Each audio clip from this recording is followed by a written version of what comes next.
Guys, what is going on? Back again with another Arbitrum ecosystem update, gaming edition this time. Nothing in this video is financial advice, and everything I say is my opinion and my opinion alone. Yes, this is the gaming edition of the ecosystem update. A lot of gaming related stuff is happening, so I figured let's take today, talk a little bit about the tech, talk a little bit about the gaming and how they both kind of intertwine. Yesterday, we actually had a tweet by Vitalik. He pretty much put out a post about how layer 2s are essentially a cultural extension of Ethereum. Now, I actually went ahead and quote tweeted what he said with a little blurb from the blog post that he put out. I said, so Vitalik said, Arbitrum has built a brand around high quality developer tools and technology. And that was him saying that, while also mentioning different layer 2s and how they culturally fit within the Ethereum ecosystem. I went ahead and tweeted that lasting culture needs everlasting tech, as a foundation, and diversity of culture is strongly influenced by the underlying tech. So flexibility, modularity, and decentralization are key qualities of a stack that needs to be able to offer to teams looking to scale their own communities. But it's important to recognize that Arbitrum has never been one community. It's an aggregate of many communities that have the freedom to mold and represent themselves the way they want to. This is why Arbitrum is neutral, this is why Arbitrum is Ethereum, and this is why Arbitrum is future-proof. Was on a little bit of a my poetic kind of, my poetic side yesterday, but I kind of wanted to, I'm not going to lean too much into this, but I think coming from Vitalik, and I think most people would probably agree that, yes, Arbitrum obviously is, the farthest to decentralizing from a layer 2 perspective. It does have obviously like some of the highest quality developer tools out there in technology. There's many reasons why there's a lot of different orbit chains picking it to launch their own chains as well. So it definitely makes sense there. But I think what's most important is, I've been in this space for about I've been in this space for about 7 years now, technically, like on and off. And I've seen a lot of projects come and go, some with good tech, some without. But I think you can't just have one of them and lack the other, right? You can't just have good tech, good tooling, all these good things, and not have, let's say, like a social side or the community side of things, right? Because if no one cares about what you're building, then it doesn't matter how good the tech is if no one cares to use it, right? I do think Arbitrum is frankly the sweet spot of everything, mainly because there aren't that many. There are a lot of layer 2s launching nowadays, and I feel like not a lot of them value decentralization as much as they should. I think it's a little too easy to kind of hit the market and just go crazy with marketing, crazy with onboarding users, crazy with all these other things, and then kind of leave decentralizing as okay, we'll get to that later at some point. So a little bit of a criticism to my layer 2 peers, but at the same time, it's it's true. I mean, there's a reason why we build this technology, and I think that if we once we forget or we use decentralization and kind of put it in to the side as another additional thing to do at some point, we're not doing anyone a service, right? You're doing people a disservice, frankly. So all that to say that that's why I think Arbitrum is, at the end of the day, going to be the end game of Ethereum scaling. I put out a tweet here yesterday as well, actually saying that cross-chain entropy will be enabled by chain clusters. Multi-VM support, involving Rust, C, C++ will be enabled by Stylus. And of course, Bold for rollups will make them all decentralized. So, there's two sides of the scaling thing, right? There's the side of decentralizing, and there's a side of innovating at the speed, or obviously faster than the speed of essentially your competitors at the end of the day, right?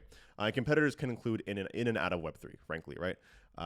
Because frankly, there's centralized parts, unfortunately, in both camps.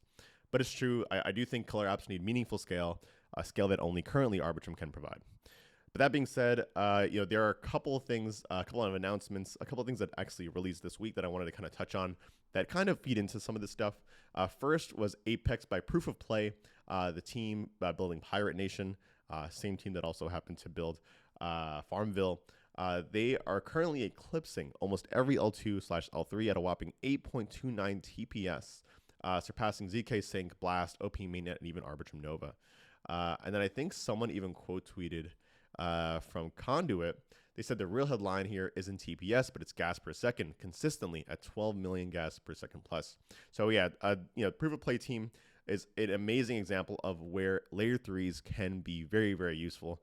They have one thing on their chain. It powers, the Pirate Nation game. And I think they are planning on actually having like, multiple kind of chains within their Apex or proof of play ecosystem.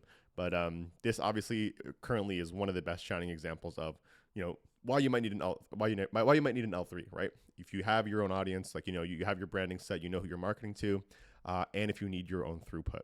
There are a lot of apps that don't need their own throughput, to be honest with you, but the few that do can benefit very, very greatly from an L3. Apex definitely being one of them.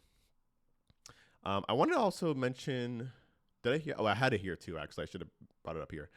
Sanko was also just released on L3 beat, L2 beat. L2 beat also happened to add TVLs for layer 3s now. So the top 5 chains actually by TVL are all Arbitrum Orbit chains, DGen chain being the only one that has a different host chain, that being base.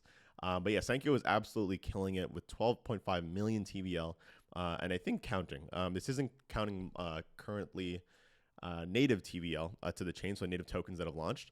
And I know a lot of those meme coins are pretty high up there. So yeah, definitely, again, shout out to Layer 2B for shipping, Sanko for continually shipping on their chain as well, and Apex, of course, for just absolutely killing it. We have a tweet here by Symbiogenesis PR. They say they have an NFT auction on Arbitrum tomorrow. The public auction starts. For Chapter 2, we've adopted Arbitrum, reducing the gas fees to about 1/1000th of the previous cost, about around 1.3 yen per bid. So this is a pretty cool announcement. So it's a mix of both things. One, I think these guys actually moved over from Polygon, hence the reducing the gas fees and whatnot. But also, two, this is the same team that released Final Fantasy, I think. If you can look at the bottom right here, it says Square Enix Confidential. Square Enix is a very, very big, gaming studio in Web 2. So it's pretty cool to see them kind of making the move over to Arbitrum, Very excited to see these guys, have their mint on Arbitrum and kind of expand there as well. Gaming on Arbitrum is essentially just like, it's nonstop right now. It's literally firing off on all cylinders.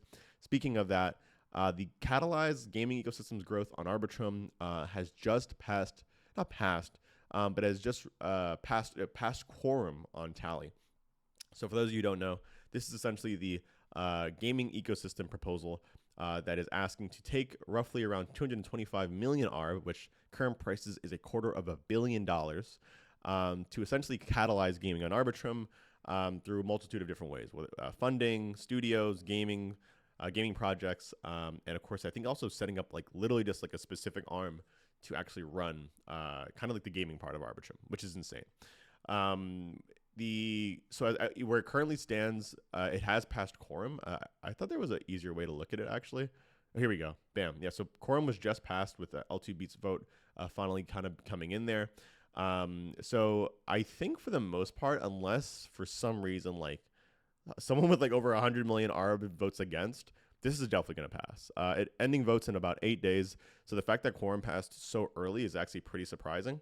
But nonetheless, still, like, it's, I think it's going to be very exciting. I do think the DAO is definitely seeing a lot of criticism right now, frankly, both from people that are involved within the DAO and people outside of it, of course. But I don't know. I mean, I think it's a little tough. I think, from my opinion, I feel like people always criticize things that, like no matter what you do, people will criticize you, right? I think the DAO could do nothing and they'll get criticized. Like in the beginning, they were just sitting on their hands and doing nothing, quote unquote. Now that the DAO is actually moving very, very quickly, like there's literally there's 5 different proposals, I think, already live on Tally as we speak, that are being voted on. And almost all of them are passing. Now people are saying that the DAO, I think, is being a little bit too, obviously very bureaucratic, because there's a lot of kind of teams going back and forth with each other. There is no kind of central entity kind of orchestrating anything. And then, of course, now that the DAO is passing a lot of these proposals that are asking for a good amount of money, people are, there is accusations that maybe the DAO is spending too much too quick. So I don't know. I honestly, in my opinion, you really can't win, to be honest with you, either way. But I think that's kind of I think a DAO shouldn't bring confusion and shouldn't bring disorder. That's not the end purpose of a DAO. The end purpose is to give everyone a voice in how funds and how kind of attention is directed within the Arbitrum ecosystem. And I think they're doing a pretty good job so far. There are multiple working groups for different verticals within the DAO. I do think, personally speaking, I feel like the incentive stuff could maybe relax a little bit. I'm personally more of a believer of like funding people to build stuff versus just paying them just to be there. But again, this is from an outsider's point of view, obviously all my opinion. I'm sure I'm missing some context maybe as well. Who knows? But nonetheless, I'm very excited for the gaming ecosystem on Arbitrum. It's already been flourishing an amazing amount with multiple Arbitchains launching, multiple games launching. So I'm really, with this proposal coming through, probably going to be the biggest gaming proposal, biggest gaming fund, I think, ever. Like Web 2 or Web 3 ever. It's going to be insane. So I think gaming on Arbitrum, if you're in now, then you're probably early. Not financial advice. All right, and we're going to end today's video off with a mention of the Arbitrum Foundation is hosting a stream. They do a players going to play stream relatively, I think once a week, once every other week, where they just play some games with different gaming teams on Arbitrum. Here they're on with GameOn. I think it's the team from La Liga, and they actually have Javi Martinez on with them while they're streaming on Sanko TV. I think they're multi-streaming it, so technically you could watch it on Twitter as well, but they have 55 viewers over here on Sanko. It's pretty cool. It's pretty cool to see kind of like a mesh of multiple different communities and environments. You have the Arbitrum Foundation. You have the Sanko TV folks who have their own Orbit chain now. And of course, you have a famous soccer player. And of course, another game launching on Arbitrum. So very exciting stuff. Shout out to this movie. Shout out to the rest of the Sanko team for building great products. I'm looking forward to seeing more streams by the Arbitrum Foundation on here as well. But with that being said, guys, thank you so much for watching. And with that being said, I'll catch you on the next one, all right? Peace out.